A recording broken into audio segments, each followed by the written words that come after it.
Okay, some good news and some potentially very interesting news.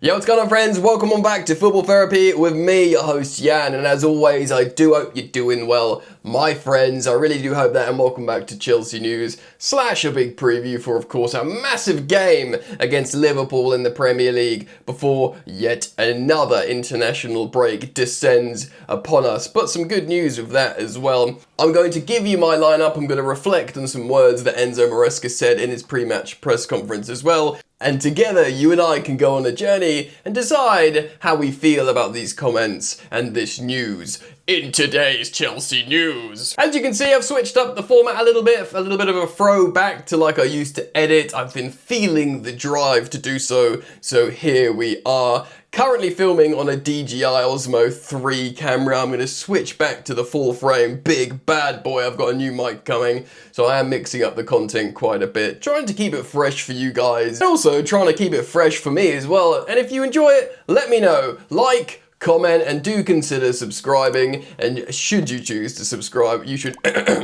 hit that sweet, sweet bell, baby. Yeah. Alright, let's get into it. Now, I do want to speak about this post from my friend Sam, CFC Central. On X, Sam posted this, hearing that Paul Winstanley is currently being eyed by Al Hilal for their sporting director's role, and an approach could be made imminently. Uncertain whether he would accept. Now, of course, Al Hilal are like the big super team in Saudi Arabia at the moment. They seem to be the ones who get the best players, and of course now they've got a serious manager in Simone Inzaghi. Of course, they eliminated Manchester City from the Club World Cup. We all fondly remember that.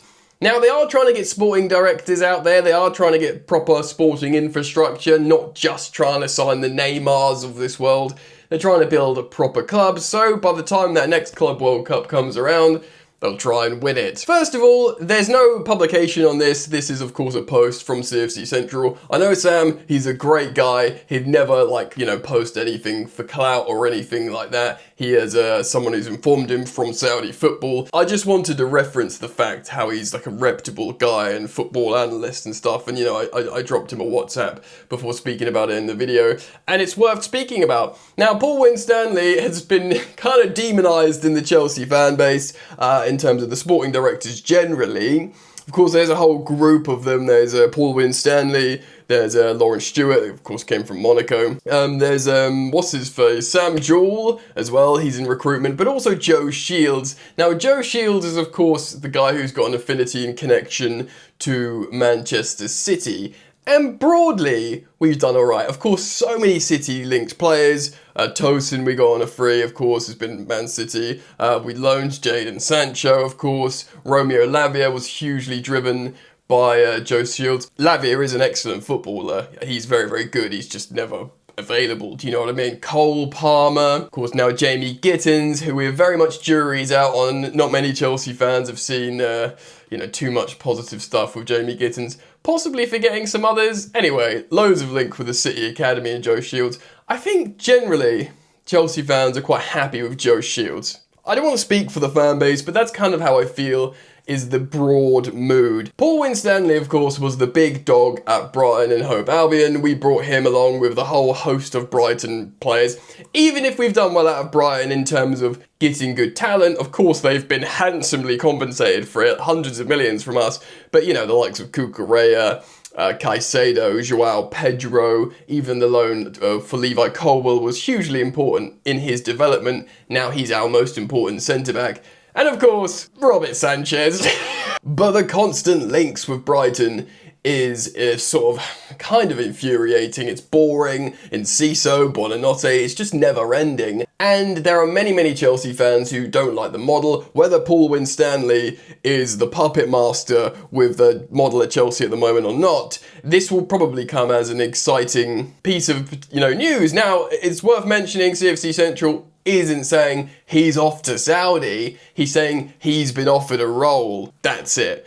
But many Chelsea fans will get excited and think finally this obsession with just children from Brighton might end. And although the project, and I endorse it to a degree by the way, I do like the fact how he went in for the likes of Cole Palmer. Chelsea of old never would have done that. That was an intelligent move. Also, you know, the likes of Estevao and Penders and stuff. I like a lot of it, yeah? I don't want to like sit here and pretend I haven't praised elements of it, because I always have. But like many of you, I would have gone for the likes of Mike Mignon in the summer, and I wonder if a different sporting director would have done that. And of course, I do wonder at this point if Enzo Maresca is entirely happy with the sporting structure that he's working in. So look, Paul Winstanley, essentially, the question is, will he take the bag? The Saudi bag? Of course he'll be working with the likes of Simone Inzaghi, a great manager, you know, and he'll be allowed to buy loads of expensive players. But over there, what will be his remit? Buy loads of children from Brighton?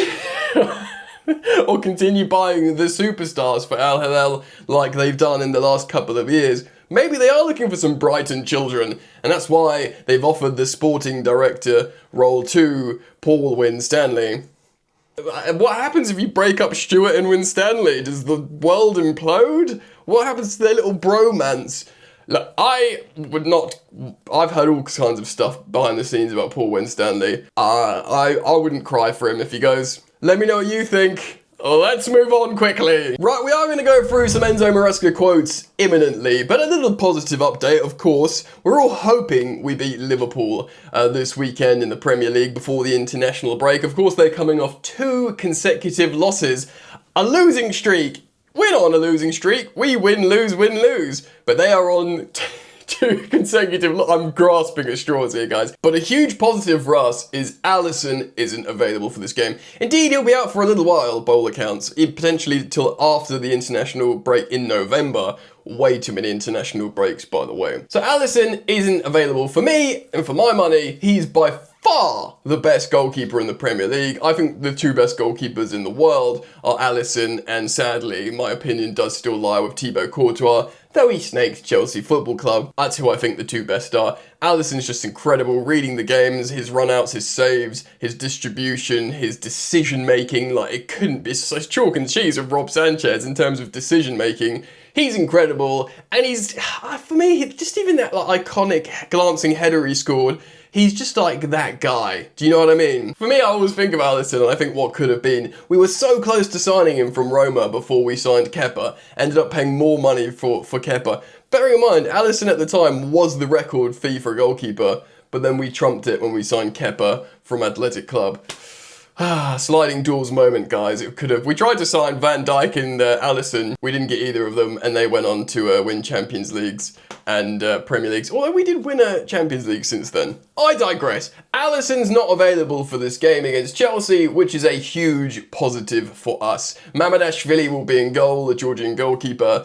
Although highly rated, high ceiling, since they made that pre-agreement to sign him, Liverpool, his form hasn't been excellent. Of course, he spent 1 more season out in Spain. Yeah, that's going to be good for us. They're a little bit shaky at the moment, Liverpool, but we'll speak more about the game in just a moment. But Alisson being out certainly is a huge positive for us. Of course, we've got loads of our own problems and absentees, which leads me on to the next part of the video. Let's talk about Maresca's comments. So Enzo Maresca has had his pre-match press conference. He was asked a bunch of questions. I'm going to react to a couple of answers. Firstly, he was asked about discipline. Of course, we're getting cards all over the gaff. 3 red cards already in 4 weeks. Mental. Or is it less than that? 4 games. Which is less than 4 weeks. My brain is melted, a very short amount of time, lots of red cards. Maresca said the following: you have to analyse case by case for discipline. When it's a red card for a bad intention or discipline, it's different compared to the Man United or the Brighton red card. I don't see any discipline problems, even if we concede 3 or 4 red cards. Right, you've gone mental. I personally see lots of discipline problems. I understand he's protecting his players here, and he's just saying what he needs to say, but genuinely, I'm very concerned for the discipline. Now, of course, a team where, like, you know, the personnel's been changing all over the gaff, very, very young and inexperienced. If there's one team that's going to be seeing the most red cards, it's gonna be us. But it is a discipline issue regardless, and it needs to be addressed, so hopefully behind the scenes, he's doing that. So in the absence of loads of centre-backs, it's a bit worrying who we're going to play in defence, but he did have some comments on the recently returning Frenchman, Big Ben. Benoit Badiashile. Maresca said this: he's an important player. Unfortunately, he has been injured a few times. Before the last injury, he was playing almost every game. Now he's back. It's good news for us, for the teammates, and especially for him. I tend to agree this actually is a much bigger boost than maybe people are talking about. Benoit Badiashile is very good at passing, and he's a left footer. Now, in the absence of Levi Colwill, I'm not saying he's anywhere near as good as Levi Colwill, but Colwill, of course, is left-footed and very good at passing, but he's got like leadership qualities, sort of intelligence, maybe, you know, better positional awareness than Benoit Badiashile. Badiashile's a big boy, hence being called Big Ben, but the point is, him being back, provided he keeps his head and just doesn't try and get into scraps straight off the bench, maybe when he starts he'll be more cool. He is a massive, massive addition and a welcome return, should I say. Now, of course, I reacted to the striker conspiracy about Mark Gue. Could he be going out on loan in January? Now, to be fair to Maresca, he's sort of kept his position firm and he's regurgitated the same thing. When being asked about the young Spanish striker, Maresca said the following: Mark Gue is working well. This week, very, very good. For sure, he is going to get minutes with us. I'm bored of hearing it. When is he going to get minutes, bro? Because you haven't given him a single minute, and it's the final game before the second international break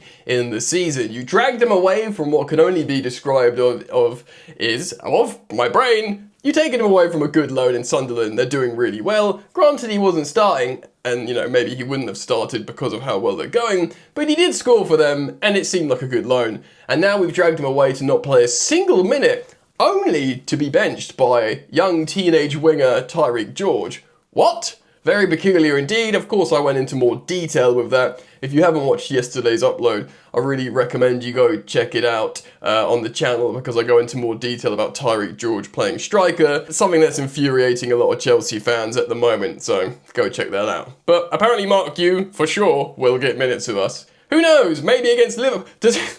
Does he get his first minutes of the season against Premier League champions Liverpool? I mean, it's Chelsea, anything can happen. Finally, he goes into updates about, you know, we've got 8 players out. He speaks a little bit about Cole Palmer. We don't know about him yet. A little bit worried. Of course, he's got that recurring groin injury. I mean, fortunately, we do have players like Estevao and Joao Pedro in that reserve deeper role that can play really well, provided we've got a striker, whether that's the sort of, you know, Schrodinger's striker in Mark Gue or Delap's return, you know, whatever. We'll see. Or even Pedro Neto playing as a false 9, Estevao on the right, Gittins or Garnacho on the left. And then you can have Joao Pedro in the 10. But that brings us to the part of the video where I talk to you about my lineup. So let's move on and talk about how I think we should, not necessarily how we will, but how I think we should line up against Premier League champions Liverpool. Right, so in front of my face, you have my lineup in position. So the shape that we will be in when we have the ball, which probably won't be as much as we'd like against Liverpool, but it's attacking with 5 and defending with 5 with the box midfield. Now, of course, we've seen different shapes, but if I really must stress this, if I was setting us up in a system that we're used to, this is what I would do. Of course, Rob Sanchez in goal.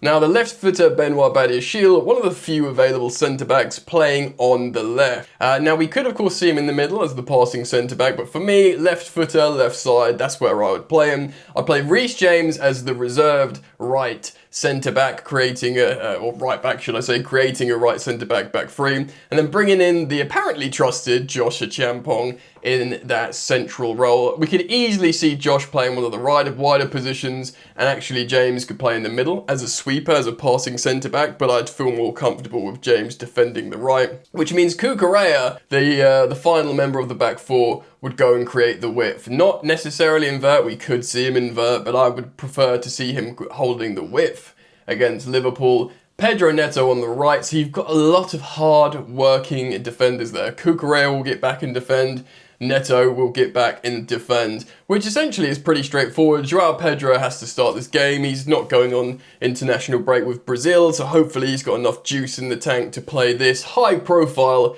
affair. I'm not starting Gittins, I'm not starting Garnacho. I don't trust either of them yet, but I am open to. I'm starting vice-captain Enzo Fernandez in the left pocket and Estevao in the right. This also means Estevao can play right wing, Neto can play left wing, move over, and Cucurella can get back and defend in the back four. And I will play the double pivot of the box as Caicedo, and I'd give Romeo Lavia the first start of the season. Of course, Santos isn't available, so I would really look for that robust Lavia and Caicedo double pivot. I think that's a really, really strong team that can beat a flawed Liverpool at the moment. That's just how I'd set up. I would not entirely be surprised if Tyreek George starts as a striker and João Pedro in the 10, and maybe Garnacho gets a start, which I wouldn't necessarily be too angry about, by the way.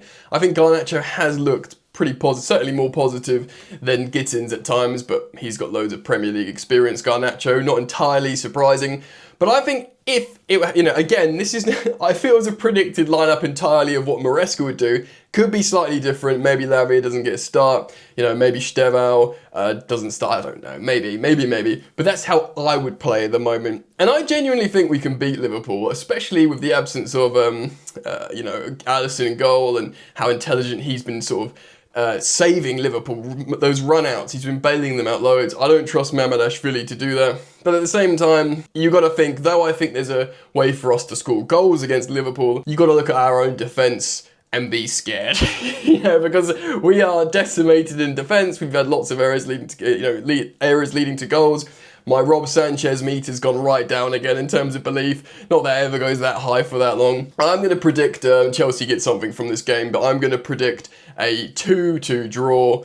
A bit of a ding-dong, I think, and I will absolutely take that. And rather frustratingly, I think also Arsenal and probably Man City would take that as well, who think they're in the title race. But we play okay against Liverpool generally so far under Enzo Maresca, so that's what I think is going to go down. Anyway, let me know your thoughts. Please do leave them down in the comment section below. I'm very grateful for you to hang out with me today. If you dig the content, let me know. Like, comment, subscribe. If you do choose to subscribe, hit the bell.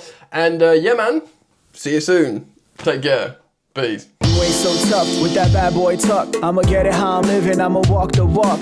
Outline my lines, I rap through thought. Body bag the verse, outlined in chalk. In my life seen trouble, hustle on the double. Silence on the trigger like my pick got a muzzle. Yo chick like to guzzle, bad boy stay in trouble. I only love this paper, sorry I don't. I laugh me bitch.